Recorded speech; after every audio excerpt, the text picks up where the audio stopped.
Hola, bienvenidos a Aprendiendo a leer mejor la Biblia. Soy Ángel. Y yo, Gaby. Y si has visto los episodios pasados, sabes que hemos estado platicando acerca de los paradigmas. Esas aceptaciones incuestionadas que tenemos de la realidad y a través de las cuales entendemos e interpretamos todo en nuestra vida.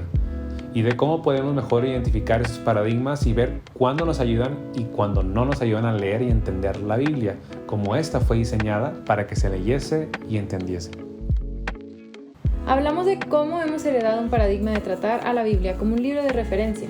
Es decir, nos acercamos a ella esperando que nos responda claramente nuestras preguntas de teología. También queremos que nos diga qué hacer y qué no hacer, y que nos impacte personalmente en distintas circunstancias de nuestras vidas. Y hablamos de cómo, a pesar de que la Biblia sí cumple estas expectativas, lo hace principalmente a través de recursos literarios y por lo tanto querer tratar a la Biblia como un libro de referencia pues tiene sus limitaciones a cuando se busca de verdad escuchar el mensaje que presentan los autores de la Biblia. Además, tenemos toda una herencia cultural occidental con diferentes ideologías como el platonismo y el materialismo, así como diversos valores como el progreso e individualismo, que nos influyen al leer e interpretar la Biblia y la mayoría de las veces nos alejan de escuchar el mensaje original que los autores querían transmitirnos cuando escribieron y compusieron estos textos. El punto es que nuestros paradigmas y los de los autores que escribieron, compusieron y ordenaron las escrituras son muy diferentes entre sí. Y si ya te diste cuenta de eso, estás avanzando junto con nosotros hacia nuestra meta de aprender a leer mejor la Biblia. Y creo que si entendemos que la Biblia es un texto antiguo, que está escrito, compuesto y ordenado de una manera unificada para que cuente una historia hilvanada que tiene su clímax en la persona de Jesús. O sea, creo que esa idea, entenderla y leer la Biblia con esos ojos, creo que nos puede ayudar. Síguenos acompañando en este episodio a hacer eso, mientras descubrimos un paradigma más adecuado para leer, interpretar y entender la Biblia. Acompáñanos.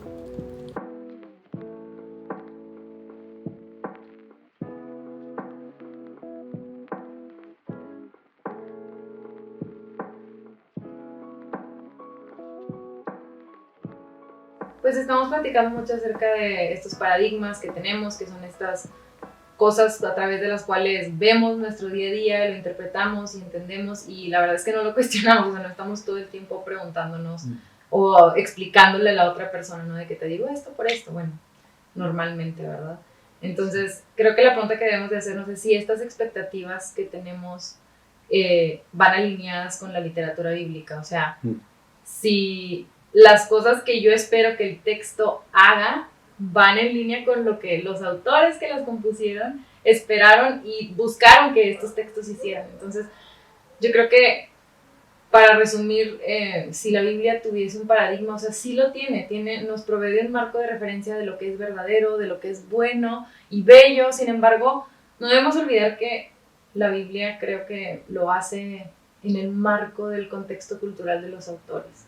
Entonces, pues creo que los autores están tratando de comunicarnos con sus herramientas un mensaje muy importante, pero creo que nosotros, por tener nuestros paradigmas y no estar dispuestos a ponernos los de los autores o no estar dispuestos a verdaderamente escuchar, pues nos estamos perdiendo de lo que nos quieren comunicar. Y bueno, como toda obra literaria, es un proceso de comunicación, ¿no? Y este proceso de comunicación no nada más lo vemos en libros literarios, lo vemos en nuestro día a día. O sea, realmente todo el tiempo nos estamos comunicando. Incluso se dice que la comunicación es la base, la receta secreta de toda de toda relación, ¿no? Y digo, ¿cómo nos ha pasado? Es un proceso muy complicado la comunicación, es un proceso atropellado, es un proceso en el que realmente creemos que sabemos comunicarnos porque sabemos hablar, pero la realidad es que cuántas cosas asumimos de las demás personas, por gestos, a veces, cuántas veces nos han pasado nosotros con esos desacuerdos por cosas que asumo yo de ti, ¿no? O que tú asumes de mí porque te entendiste lo que sea, yo entendí algo, me fui con esa idea, actué de cierta forma, ¿no? Y para ti una interpretación completamente diferente a lo que yo quería, o sea, mi intención, porque yo asumí algo y luego tú tienes también otra supuesta acerca de mí. Entonces Digo, al final,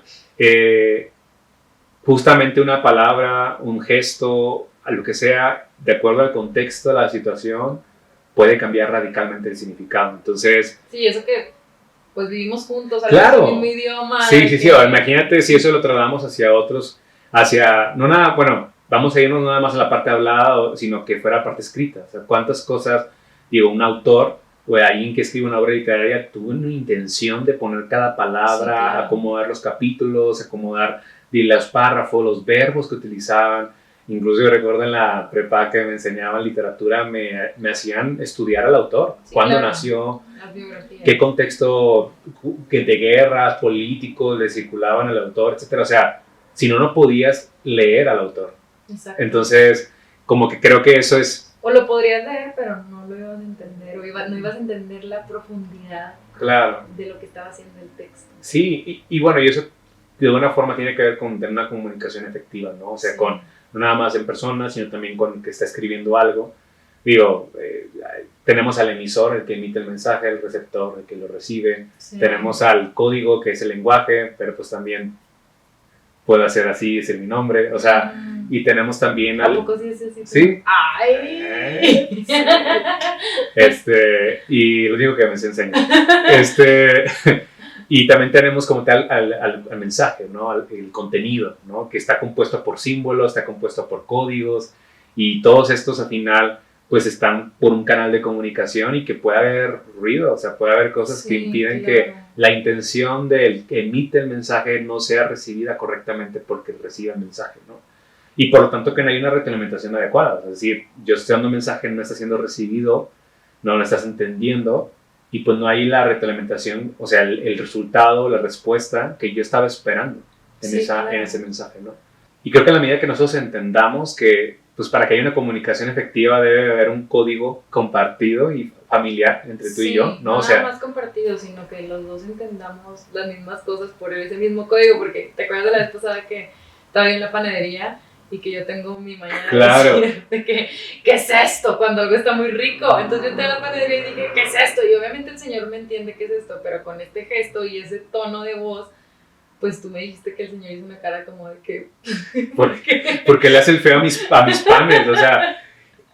o sea, pero vaya, el panadero y yo estábamos en otro nivel, aunque compartíamos el lenguaje, no compartíamos lo que significaban esas, claro, expresiones. Bajo el contexto, digo, tampoco te conocía tanto él como para saber que tú, las cosas que te gustan, es como que tienes una forma muy peculiar de decir que te gustan, ¿no? Y para cualquier, digamos, a una persona que no tiene ese código, no tiene ese contexto, gracias, no te conoce, sí, puede parecer que estés diciendo todo lo contrario, cuando realmente quiere decir que el pan está muy bueno. Que olía delicioso, me acuerdo. Sí. Entonces, bueno, al final como...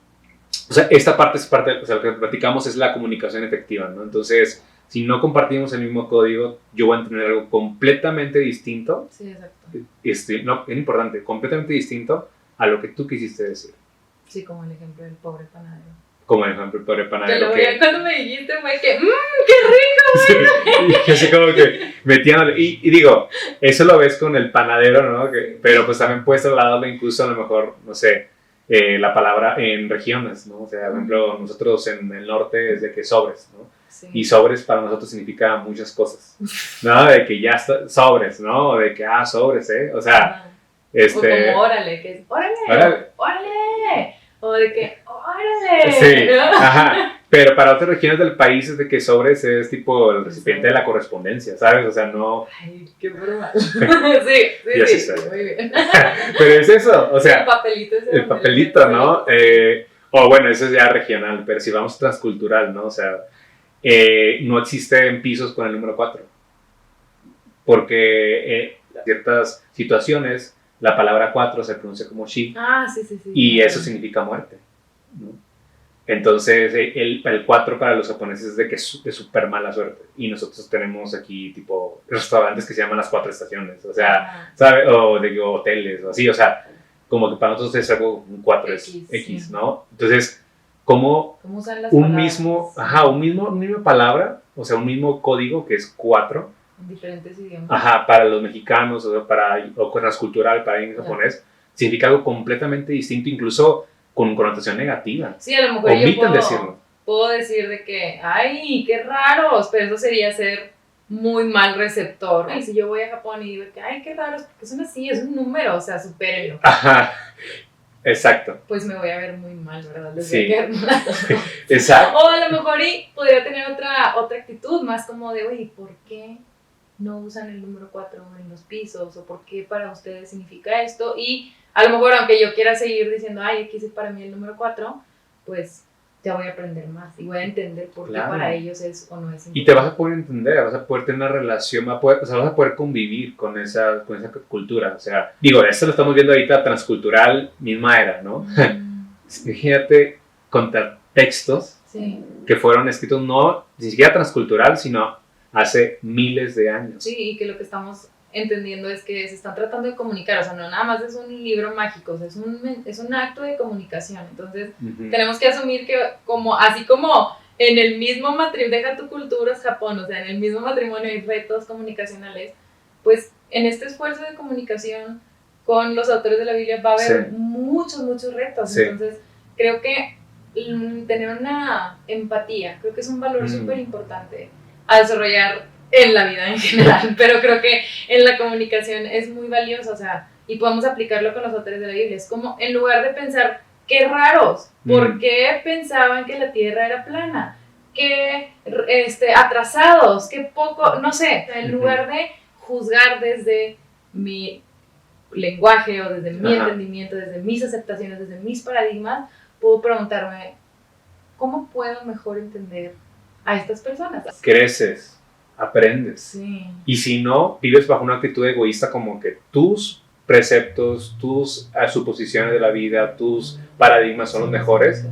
Y, o sea, son mejores porque tú no estás dispuesto a como ponerte o sea, como que a entender los paradigmas de otra persona, o en este caso los autores, para poder aprender de ellos. Para poder escucharlos. Sí, o sea, porque es una parte de aprender. O sea, el hecho de reflexionar acerca de eso te hace automáticamente cambiar, cuestionártelo por qué hace las cosas. Sí, y creo que es parte de este ejercicio del momento de querer entender el paradigma de estos autores.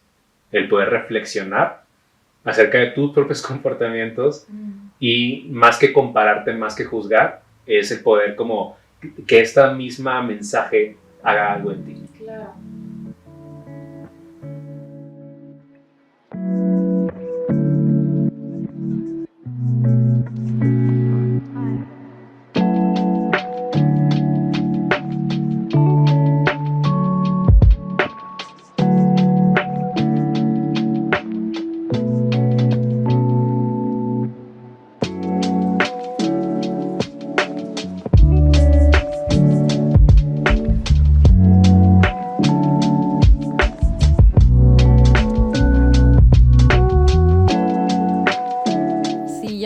Que el leer la Biblia es un acto de comunicación con los autores y ya vimos que le tenemos que echar un poquito más de ganas a ser buenos receptores, tenemos que buscar eliminar el ruido que haya, ¿verdad?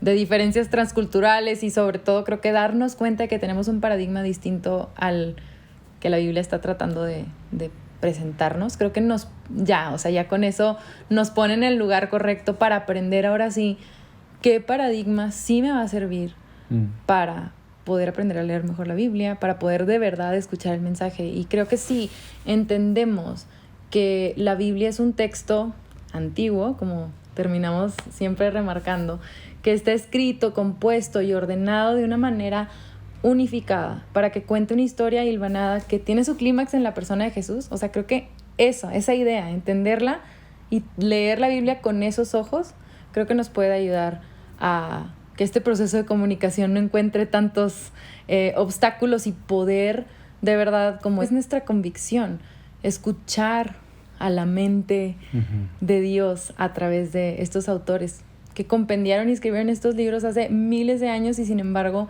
hoy siguen siendo relevantes. Este paradigma, ¿no? de la Biblia como tal no es algo que se nos está ocurriendo a nosotros. No estamos como que sacando el hilo negro, es algo que tipo... Sí, o sea, no es un nuevo paradigma, no. O sea, es el paradigma que los académicos que se dedican a estudiar esto y también la herencia judeo-cristiana ha enseñado que es la manera en la que la Biblia se lee. Exacto. y sin embargo, como dices tú, es más bien como un proyecto de recuperación de lo que se ha ido perdiendo por todas estas influencias occidentales o muy contemporáneas, muy modernas, muy científicas, que no tienen nada de malo, nada más, como siempre decimos, no son el paradigma de la Biblia. Y bueno, y este paradigma al final tiene como 7 conclusiones, axiomas o características, ¿no? Que vamos a estar hablando en los siguientes episodios. Hoy, en este episodio, vamos a estar hablando específicamente de uno, que es que la Biblia es tanto humana como divina.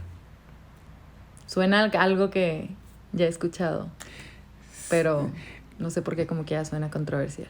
Muchos nacemos con esta concepción de que, claro, es humana, pero ya cuando la vas poniendo hacia la luz, exponiéndola como lo vamos a hacer ahora, vas como que reconstruyendo ciertas cosas que no te habías considerado, reflexionando acerca de cosas y pues realmente como sabiendo por qué creemos lo que creemos. Sí, claro.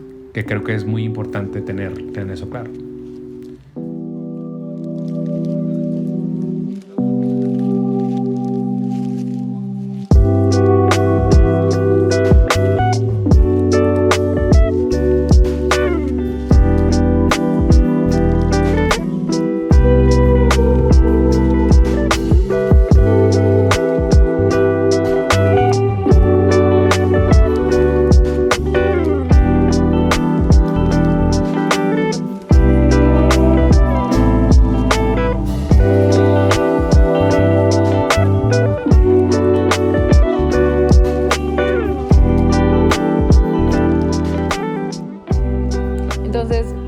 La Biblia es tanto humana como divina, ¿verdad? Parece una contradicción. Pues sí lo es. Pues depende de para quién, ¿verdad? Pero al parecer, cuando tú lees la Biblia, no esconde ninguna de las dos cosas. O sea, tú lees la Biblia y por todos lados dice que, y Dios dijo, y Jehová entonces hizo esto, y los profetas decían que ellos tenían la palabra de Jehová, y, o sea, en ningún momento esconde que está tratando de transmitir un mensaje divino, y tampoco en ningún momento esconde que hubo humanos involucrados por todo el proceso, ya sea de escritura, ya sea de acciones, de las historias que cuentan. Entonces parece... De la edición también. Bueno, tú y yo somos creyentes y como decías ahorita, es algo que se nos ha dicho y como que siento que siempre es como que escuchamos, pero no sé por qué como quiera te dicen, bueno, pero en realidad es divina, ¿verdad? O sea, de que sí es humana, obvio, pero pues tipo inspirada por el Espíritu Santo. O sea, que no se te olvide que es la palabra de Dios, o sea, justo así la llamamos, ¿no? La palabra de Dios. Y hasta le ponemos mayúscula a la B de Biblia como porque es divina, ¿ok? Sí. Le escribieron nomás, pero es divina. Sí. O sea, no sé, creo que aunque decimos súper libremente que esta es una gran parte de nuestra fe, creo que nos cuesta trabajo aceptar porque a lo mejor algo en nuestra mente, tenemos un paradigma que hace que estas dos cosas como que no vayan juntas. Sí. O sea, parece, ¿cómo es que es la palabra de Dios, pero la escribieron humanos? Se contradice, o sea, no puede ser los dos al mismo tiempo, ¿no? Entonces, se han encontrado a lo largo de recientes años, bueno, de la Ilustración para acá, como muchas críticas hacia la autoridad de esta parte divina de la Biblia, ¿no? O sea, ¿por qué va a ser divina si a lo largo de la historia de los manuscritos bíblicos, los manuscritos son las copias que los mismos escribas, generación con generación, escribían de los mismos textos? Y tú lo puedes ver, lo puedes buscar en internet, hay muchas diferencias. Hay cosas que no estaban en los originales que después se añadieron, hay cosas que después no estaban que sí estaban en los originales. Entonces no es inclusive ahorita como cultura general, no es un secreto. No. O sea, no está escondido.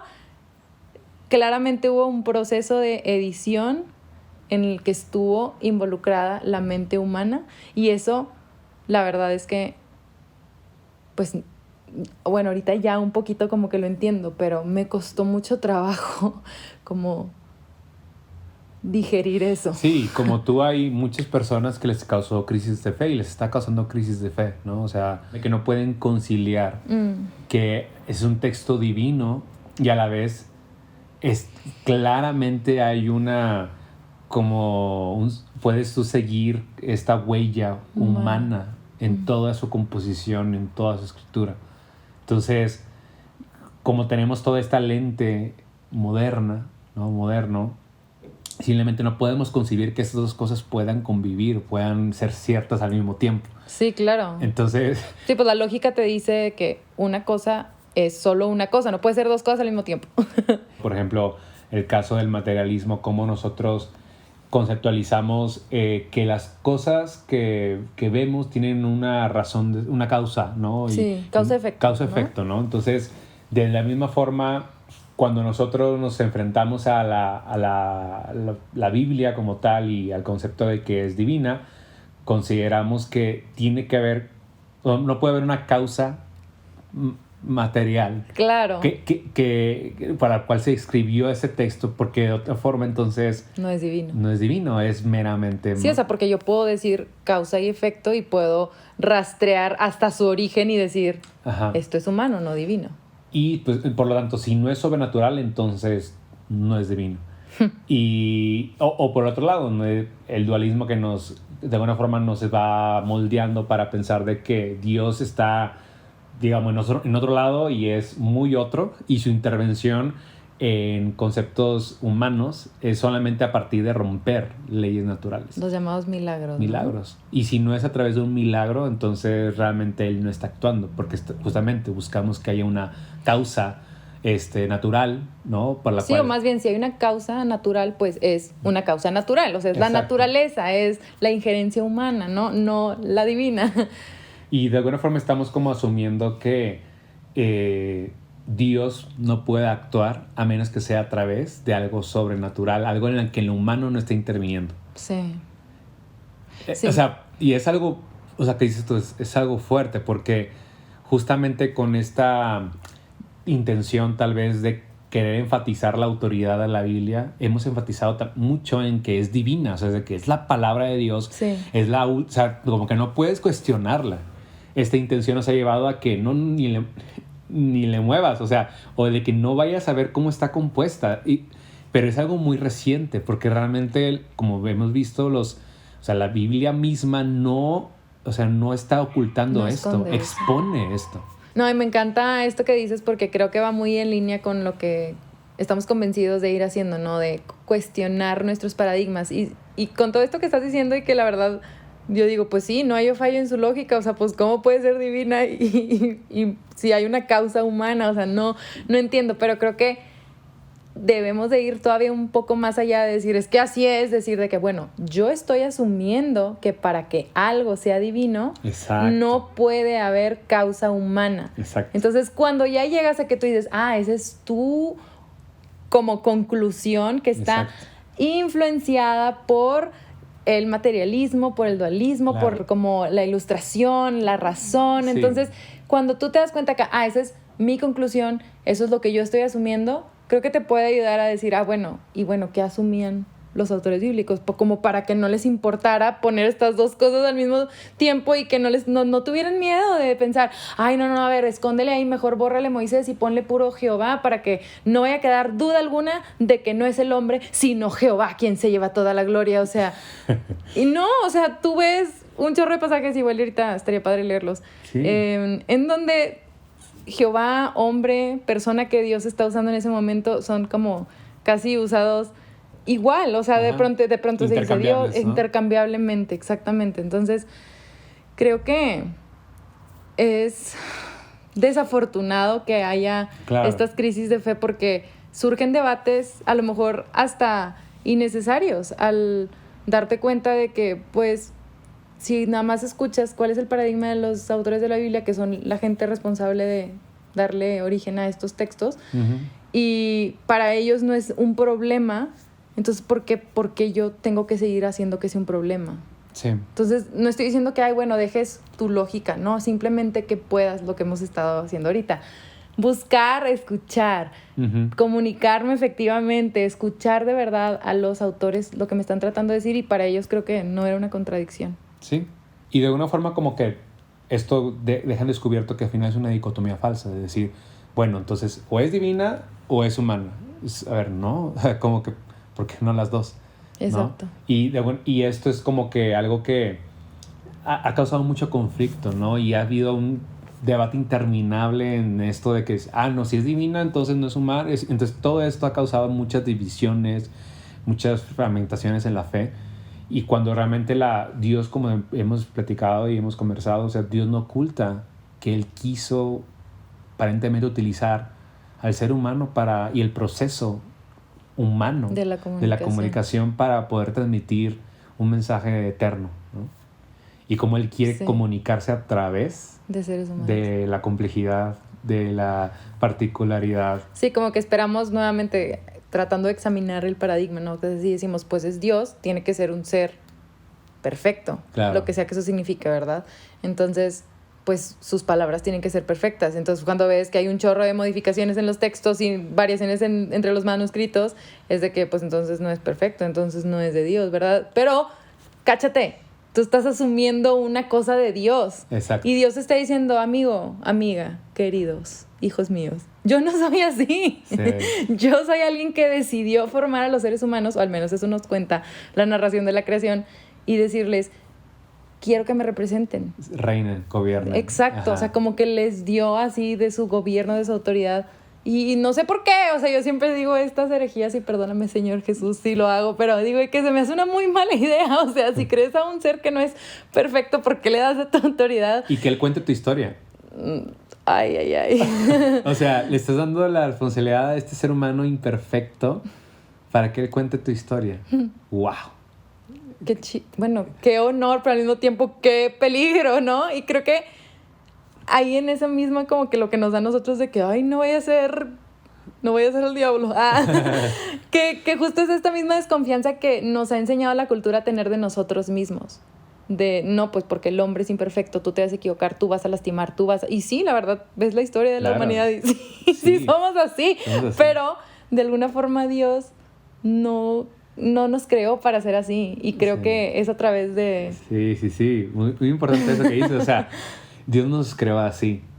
Y hay una forma, como que hay un camino que puede seguir del ser humano, ¿sabes? Original, el que Dios planeó que fuese.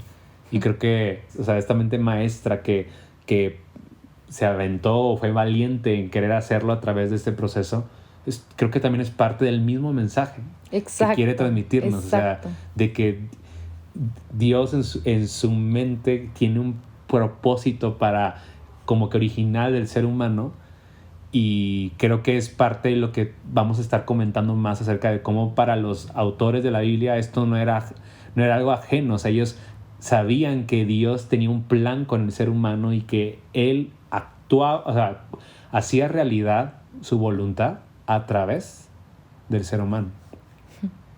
Entonces, parte de las implicaciones es que cuando te topabas con el Espíritu de Dios, pues te topabas con un ser humano, ¿no? También. Sí. Y como que lo digo y ay, me da no sé qué, porque te digo, me enseñaron a pensar diferente, a pensar menos de la intervención humana, pero creo que no nos debe dar miedo si la Biblia no se presenta a sí misma. Y qué bonito eso que dices, o sea, como la forma misma en que está creado este documento, esta serie de libros, te está contando la misma historia que está contando adentro del libro. Sí. Qué loco, ¿no? Wow. Qué loco. O sea, la misma forma en la que se compuso, el proceso en el que se compuso este escrito, esta historia, te habla también del contenido de esa historia. Es arte. Wow.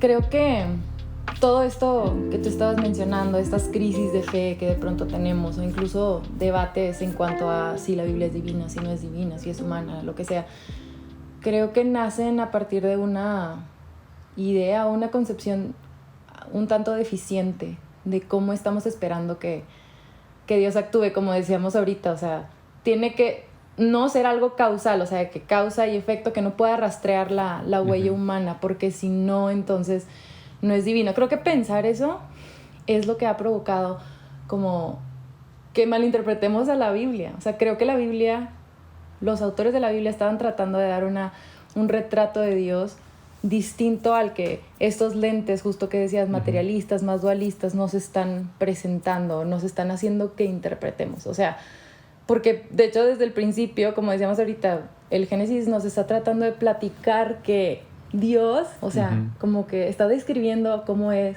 Dios, ¿no? Dios es un Dios que creó a los seres humanos y quería Él que lo representaran, que fueran su imagen. Entonces, Él quería como trabajar en esta como suerte de sociedad entre Dios y humanos, pero principalmente su obra se iba a ver a través de los seres humanos, en el mundo al menos, en esta dimensión que vemos como material, por así decirlo. Eso es la imagen que está presentando Génesis. O sea, si podemos un poquito escuchar eso y también lo que otros pasajes de la Biblia están tratando de decir, creo que, como decías tú, o sea, no es uno, no es otro, creo que no es que Dios actúe a través de un ser humano, no, pues es que se interpusieron los humanos. No, creo que no es una excepción desafortunada. O sea, creo que lo que la Biblia trata de retratar es que esa es la regla. El Espíritu de Dios trabaja no como nosotros conseguimos lo sobrenatural, sino a través de las acciones humanas. Entonces creo que honrar un poquito esto y tratar de escuchar eso nos va a ayudar a, ahora sí, interpretar todo lo demás y pues poder entender esta noción, ¿no? De cómo la Biblia es tanto humana como divina y muchísimas otras cosas que decimos que son pilares de nuestra fe. De hecho, solo en los pasajes de la creación, Génesis 1 y 2, y en muy contadas excepciones, vemos a Jehová hacer cosas como Él solo, sin seres humanos. Todos los demás pasajes de la Biblia donde vemos como que Dios habla o Dios hace, siempre es a través de personas. Entonces yo creo que el ver eso pues nos puede ayudar un poquito a entender de que, bueno, creo que este es el Dios que me está enseñando la Biblia, ¿no? Un Dios que trabaja a través de seres humanos. O creo que esta es la manera en la que podemos ver la divinidad de Dios en la tierra a través de seres humanos. Entonces, pues, por ejemplo, la primera vez que aparece una persona llena del Espíritu Santo en la historia de la Biblia es en Génesis, cuando vemos a José, que incluso es el testimonio de otras personas que dicen, entonces el faraón les preguntó a sus servidores, ¿podemos encontrar una persona así en quien repose el Espíritu de Dios? Y luego le dijo a José, puesto que Dios te ha revelado todo esto, no hay nadie más competente y sabio que tú. O sea, no vemos de que es que eres tú y bueno, entonces deja que Dios sea a través de ti. O sea, no, le está diciendo, no hay nadie más sabio y competente que tú porque el Espíritu de Dios está en ti. Entonces Dios está haciendo algo a través tuyo. También lo vemos, y esta parte me encanta cuando este artista que se llama Bezalel, o sea, vemos cómo los autores de la Biblia retratan que porque hacía cosas bellas y diseños y cosas artísticas podían ver al Espíritu de Dios en Bezalel. Sí, algo como que ahora conceptualizamos como secular, ¿no? O algo muy como humano, que es algo artístico. El arte, la música. El arte, la música, o sea, componer. Las esculturas. En sí mismo, digo, claramente hay una influencia humana en ese tipo de actividades. Sí, pero al parecer creo que eso es la voluntad de Dios, que a través de la influencia humana influenciada por el Espíritu de Dios es que podemos ver materializadas cosas bellas como el arte. Otra cosa en Éxodo es el liderazgo de Moisés en Israel. Vemos, me encanta, igual lo podemos ir leyendo, o sea, vemos como la persona de Jehová y de Moisés. Haz de cuenta que parece que no sabes cuál es la diferencia entre uno u otro. Vemos, dice, pero el Señor dijo a Moisés, ¿por qué clamas a mí? Ordena a los israelitas que se pongan en marcha. Y tú, levanta tu vara, extiende tu brazo sobre el mar y divide las aguas. Como si eso pudieras hacerlo un humano. Pero al parecer, creo que un humano lleno del Espíritu de Dios podía hacerlo, ¿no?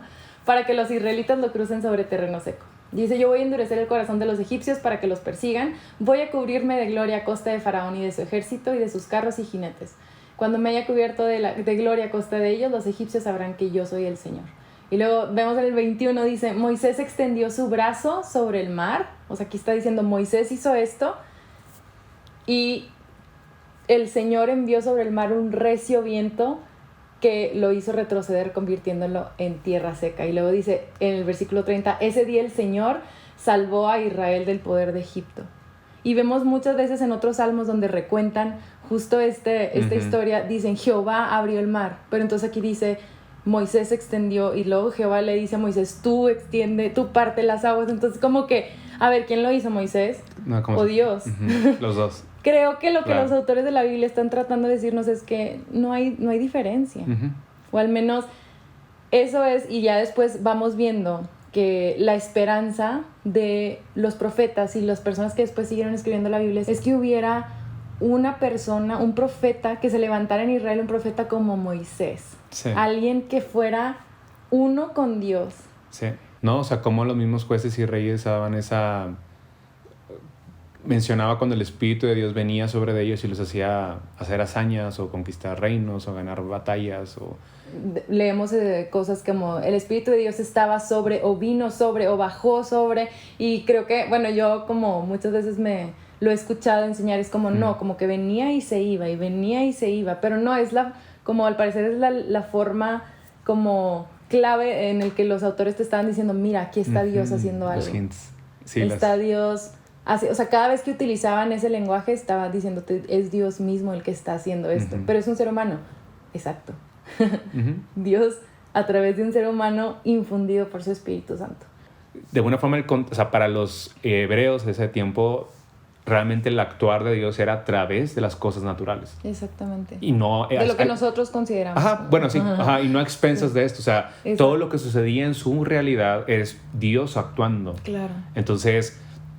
De alguna forma, o sea, eso para ellos es algo que un paradigma, justamente una concepción de la realidad que no están cuestionando.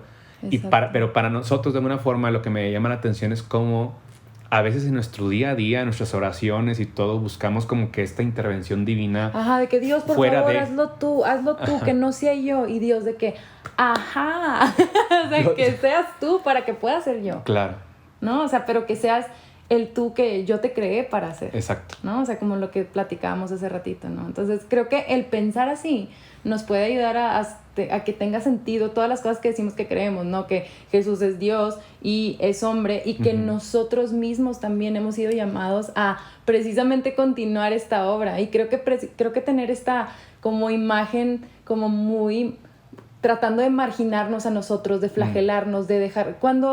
Creo que esto no es lo que la Biblia está tratando de retratar. O sea, creo que la Biblia y creo que Jesús mismo vino a invitarnos a seguirlo a Él para ser verdaderamente nosotros. No de que no sea yo y como que muy maltratándote a ti mismo, sino que seamos verdaderamente quien Él nos creó para ser, que nazcamos de nuevo en Él, siguiéndole, obedeciéndole, para que a través de ser nosotros, ser completamente nosotros, Él pueda ser a través de nosotros. Es algo que lo digo y como que digo, no tiene sentido, sí, según esta lógica más moderna, pero si seguimos la lógica que nos están tratando de pintar los autores de la Biblia, que continúa incluso en el Nuevo Testamento, cuando Jesús dice de sí mismo, el Espíritu de Jehová está sobre mí. O sea, justo citando a estos profetas, y lo bautizan, dice que el Espíritu de Dios bajó materializado en forma de paloma y se posó sobre él. O sea, están como que dándote estas como pistas para que digas de que justo lo que pasaba en el Antiguo Testamento, cuando Dios estaba a punto de actuar a través de seres humanos, esto es lo que está pasando. Pero este ser humano es el ser humano. Él es el Moisés esperado. Él es el Salvador. Él es el Mesías. Justo eso es lo que nos están tratando de convencer estos autores del Nuevo Testamento, pero que, ojo, no están separados de cómo los autores del Antiguo Testamento, de las Escrituras hebreas, pensaban, sino estaban continuando con esta misma convicción de quién es Dios. Sí. Es un Dios que quiere actuar a través de seres humanos, y por eso tiene total sentido que entonces lo haga a través de un humano, Jesús, y que entonces, como que yo no sé tú, pero a mí me da esa confianza de decir, yo soy humana, y por eso es lo que Dios quería desde el principio, trabajar en la tierra a través de los seres humanos. Sí. Yo creo que esto se cierra el círculo que comenzamos diciendo, que la Biblia es tanto humana como divina.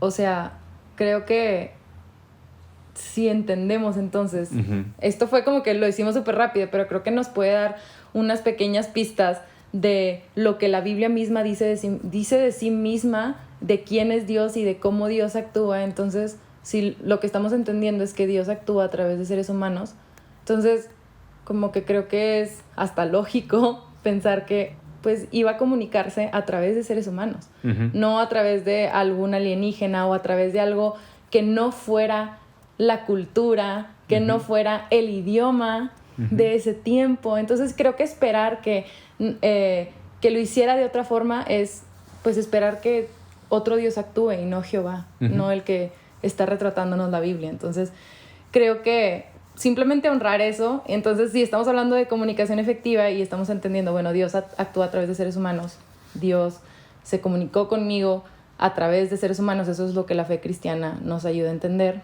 Entonces, si yo quiero de verdad tener una comunicación efectiva con Dios, debo de buscar tener una comunicación efectiva con estos autores humanos, porque eso fue lo que Dios quiso usar para transmitir su mensaje a mi vida, que eso es lo que creemos los cristianos de hoy, y creo que no es algo que se pueda comprobar con un argumento de apologética suficiente. Es que aquí están todas las profecías y por eso puedes ver claramente la mano divina. O sea, no, creo que esos argumentos no, o sea, te pueden a lo mejor ayudar a entender, pero creo que no sirven para convencer de que, o sea, creo que hacen muy reduccionista esta visión de que, claro, la Biblia es divina porque mira, se cumplieron ciertas profecías y aquí se ve. No, o sea, creo que la Biblia, como lo hemos estado hablando, nos está invitando a través de leerla con estos ojos a experimentar la voz misma de ese autor, justo a través de seres humanos, pero la voz de Dios. Sí, y creo que de alguna forma al entender este paradigma, esta forma de que está redactada y compuesta y esta como entender que realmente hay, o sea, la Biblia tuviera una huella, ¿no?, histórica y humana en su composición y en su escritura, y entender que esa fue la intención original del autor o de la mente maestra detrás, que es Dios, ¿no?, el Espíritu Santo, nos va a ayudar a poder acercarnos de una forma distinta y poder o sea, como que explorar y descubrir la obra misma de Dios a través de este como aparente caos, ¿no?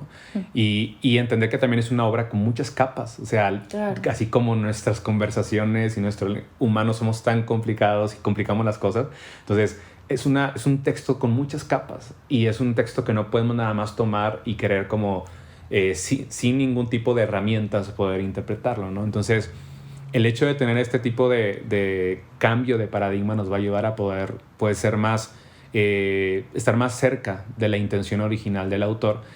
Realmente es un trabajo diario, ¿no? El estar cambiando nuestro paradigma. Entonces, justamente lo que mencionamos, el hecho de poder dejar que el texto nos encuentre, o sea, dejar que el texto provoque algo en nosotros al acercarnos con esta perspectiva de que, a ver, como hemos hablado, o sea, la Biblia es una obra literaria que justamente está unificada y te muestra esta historia que apunta hacia Jesús. Y me llama la atención, lo acabo de leer, que Juan en la versión americana de el Juan 1 habla de que Jesús vino a explicar, o sea, es una palabra, lo dice en inglés, pero dice, Jesús vino a explicar quién es Dios. Entonces, a mí eso me habla muchísimo de cómo Jesús es como toda esta historia que te está contando la Biblia, de todas estas intenciones y todas estas narrativas, todos estos, digamos, como códigos que están, capas que están armadas y todo al final culmina en, a ver, explicarte que Jesús, o sea, Jesús es como lo que se revela de quién es Dios, ¿no? Entonces, Jesús siendo hombre es Dios y Él viene y trae restauración, sanidad, esperanza, vida, perdón, trae como que al que estaban marginados en la sociedad, viene a levantarlos, o sea, viene a hacer infinidad de cosas y es un hombre al final, siendo guiado y siendo inspirado por Dios y también siendo Dios al mismo tiempo, ¿no? Entonces, esa como culminación o esa verdad y acercarnos a la Biblia con esa verdad en mente nos va a ayudar a poder que el mismo texto nos encuentre. Exacto. Y cuando estemos leyendo Génesis, Éxodo, leí bajo esta perspectiva de que al final todo esto me está buscando revelar quién es Dios, que se cumple a través de Jesús, y cómo puedo yo ligar, o sea, cómo ir uniendo las piezas, y que Jesús es el que une esas piezas, te va a ayudar a poder que el texto te incomode y también te transforme. Entonces creo que es algo súper valioso para nuestros días, el poder como que ir forzando. Sí, cambiando este paradigma, como es lo que hemos estado hablando, correcto, ¿no? O sea, creo que un poco más esfuerzo para escuchar de verdad a los autores, porque pues eso es nuestra fe, que a través de esos autores vamos a encontrarnos con la voz misma de Dios. Sí.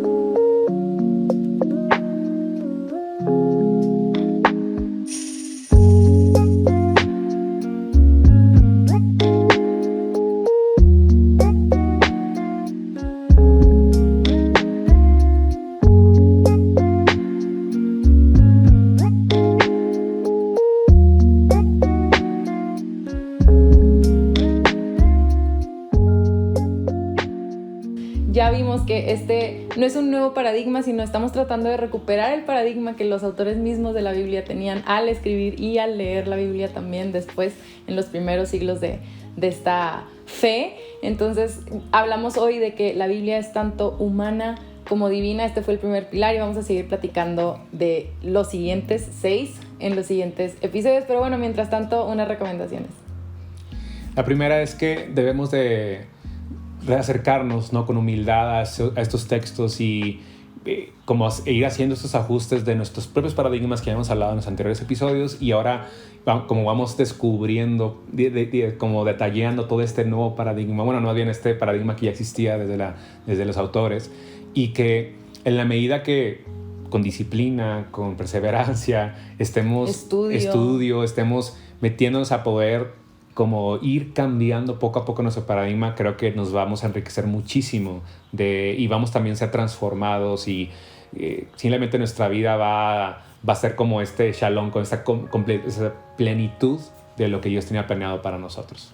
Así es. Y pues recapitulando un poquito de cómo los pasajes que vimos, creo que les invitamos a que meditemos en estos pasajes que estuvimos platicando acerca de cómo Dios actúa a través de los seres humanos. Entonces, pues simplemente en estos días, en estos meses, estar meditando en estos pasajes y en muchos otros más que podemos encontrar en las Escrituras acerca de cómo Dios trabaja, y dejar que esta noción de que Dios quiere trabajar a través de los seres humanos vaya justo haciendo esto, ¿no? Transformando nuestros paradigmas y ayudándonos a comprender más la historia que está tratando de contar la Biblia. Y una tercera recomendación es que a partir de esta lectura, de esta reflexión, de ese trabajo diario, pues de alguna forma vaya cambiando nuestra percepción de que Dios quiere usarte. Dios quiere como hacer su voluntad a través de nosotros, y que podamos... No a pesar de ti, sino a través de ti, tal y como somos. No tenemos que buscar aspirar a ser alguien alienígena o de que fuera de, sino que con nuestra humanidad y así tal cual como nosotros somos, queremos, Dios busca que nosotros seamos los brazos y los pies de Él. Entonces, dejemos que en estos días podamos permitirle cada vez más al Espíritu de Dios actuar en nuestras vidas para poder cumplir este propósito e intención original de Dios que la vemos a través de la Biblia. Así es, y pues esperamos que sigan con nosotros en este camino de aprender a leer mejor la Biblia. Nos vemos a la próxima.